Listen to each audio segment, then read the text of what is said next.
नमस्कार दोस्तों, संभव दूत में आपका स्वागत है। आप देख रहे हैं संभव दूत न्यूज। सत श्री अकाल, आदाब, मैं हूं महेश कुमार। आज मैं बात करने वाला हूं मोदी जी के विषय में। मोदी जी अब भाजपा के लिए मुसीबत बन चुके हैं।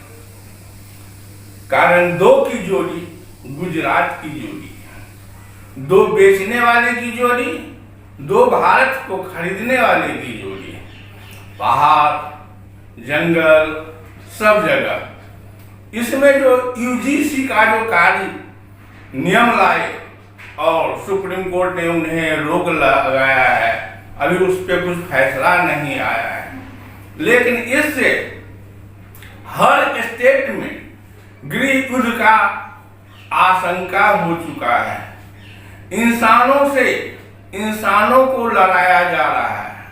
पहले तो हिंदू और मुसलमान को लड़ाया जाता था, अब हिंदू को ही हिंदू से लड़ाया जाता है। कारण आपको ये बताना चाहता हूं कि जब देश की आजादी हुई उस टाइम पे आरएसएस का कोई भूमिका नहीं था। देश के क्रांतिकारी को फंसाने में भी आरएसएस का हाथ था। कारण उन्होंने अंग्रेजों के पीछे लड्डू थे। देश आजाद हुआ।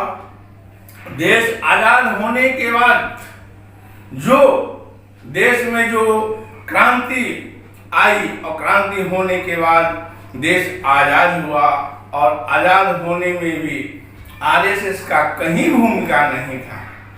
मोदी जी आज देश को विदेश में क्या बेइज्जती करवा रहे हैं, चाहे जिस मामले में भी।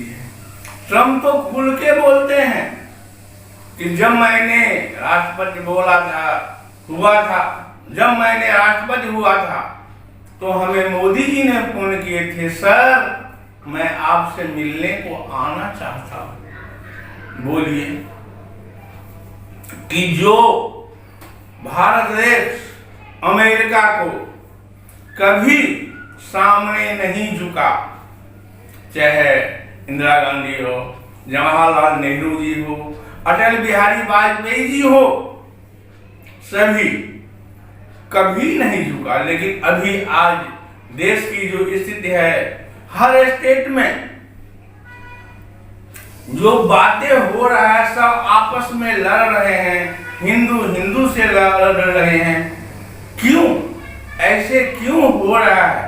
कारण कि अंग्रेज ने जब का शासन था तो उनका एक ही सूत्र था, फूट डालो शासन करो। और वही मोदी जी ने और अमित शाह जी ने अपना करके देश को जो है खंड खंड में बांटना चाहते हैं। आपको मालूम हो कि हमारे देश से कितने उद्योगपति बाहर चले गए हैं और बाहर जाके वहां के नागरिकता ले लिए हैं। यहाँ से पैसा लेकर के बैंक को गवर्न करके जितने भारतीय बाहर गए हैं वो ज्यादातर यानी 50% बोलिए तो गुजरात के ही हैं। उन्होंने जिस तरह पार्टी को फोड़ा, पार्टी को जोड़ा नहीं, पार्टी को हर पार्टी वही देखे उसने कि भाई किसको पकड़ूं। क्या मोदी जी सुपर निर्मा है कि जिन पे उन्होंने लगाते हैं कि ये भ्रष्टाचारी है और उसी भ्रष्टाचारी दूसरे दिन में उप मुख्यमंत्री बन जाता है। भ्रष्टाचारी है, उनके पार्टी में शामिल हो जाता है तो सब कुछ भूल जाता है। दोस्तों, आज के डेट में भाजपा में भी जो अंदरूनी कलह चल रहा है कि सिर्फ 2 आदमी ही भाजपा में है, बाद बाकी कोई नहीं। कारण मोदी जी ने संविधान को तोड़ना चाहा, जोड़ना चाहा, लेकिन सुप्रीम कोर्ट देखते रहा और सुप्रीम कोर्ट ने अब अपना जो है, जो उनका शक्ति है वो दिखाने लगे हैं।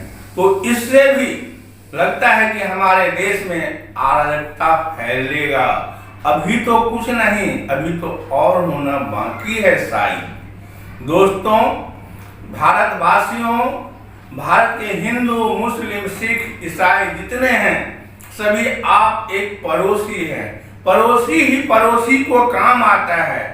आपस में तो नेताजी को काम है लड़ाना, लड़िए मत, कारण कि वो तो आपको लड़ा देंगे। कल वो कांग्रेस में है तो भाजपा में आ जाएंगे। जितने भी आदमी आज भाजपा में आए हुए हैं, उन पे कोई ना कोई भ्रष्टाचार का इल्जाम लगा, और जो भ्रष्टाचार के इल्जाम नहीं लेना चाहा अपने सर, उन्होंने विरोध किया। अब विरोध किया तो उनको जेल हुआ। जैसे कि लीजिए, आम आदमी पार्टी के केजरीवाल जी हुए, लालू जी हुए, और कितने को नाम बताऊं। उन्होंने सिर्फ यही चाहता है कि एक को हम द्वितीय नास्ति, एक जो मैं हूं वही हूं, और मैं जो कहता हूं वही सबको सुनना होगा। आज शंकराचार्य के विषय में जो इल्जाम लग रहा है, क्या बात है। आज धर्म नीति अलग है, राजनीति अलग है। फिल्म को भी लेकर के देखिए ना, क्या क्या अफवाहें आता है, क्या क्या फिल्म पे होने लगता है, बवाल होने लगता है। ये सब बवाल क्या है? देश की तोड़ने की बात है। भारत जब आजादी हुआ था तो आज